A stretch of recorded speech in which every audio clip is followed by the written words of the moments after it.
Ikaw ba yung taong mababaw lang ang luha? Yung konting salita lang, konting eksena o simpleng problema na iiyak ka agad? Maraming taong nagsasabing, ang OA mo naman, bakit iyakin ka? Ang mga taong mabilis umiyak ay kadalasang emotionally sensitive at highly empathetic. Ibig sabihin, mas malalim silang nakakaramdam ng emosyon, hindi lang sa sarili nila, kundi pati sa ibang tao. Ang luha ay natural na response ng utak kapag sobrang bigat na ng nararamdaman.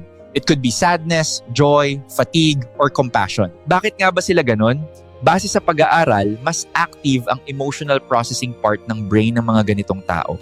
Mas mabilis silang maapektuhan ng salita, tunog ng boses at sitwasyon at hindi ito kahinaan. Isa itong patunay na ang taong may mababaw na luha ay may malinis silang puso, hindi nila kayang i-ignore ang emosyon, sa sarili man o sa iba. Sila ba ay mabait o mabuting tao? Oo, dahil ang taong madaling umiyak ay madalas may pagmamahal, marunong ubunawa at hindi manhid sa kapwa. Sila yung madaling maantig, madaling magpatawad at marunong magmahal ng walang kapalit. Kaya mapapansin mo, karamihan ng mga Pilipino ay may ganitong ugali dahil natural sa atin ang pagiging mapagmahal, maalalahanin at emotionally expressive. Kaya mabilis din tayong maiyak kapag may kwentong tumatama sa puso. May downside din ba? Meron, dahil sobra ang emosyon. Madalas silang nasasaktan, napapagod emotionally, and sometimes napagsasamantalahan. Dahil inuuna nila ang sitwasyon ng iba bago ang sarili nila. Kaya mahalaga ring matutunan nilang maglagay ng boundaries at alagaan ang sarili. Dapat bang baguhin ang pagiging mababaw ang luha?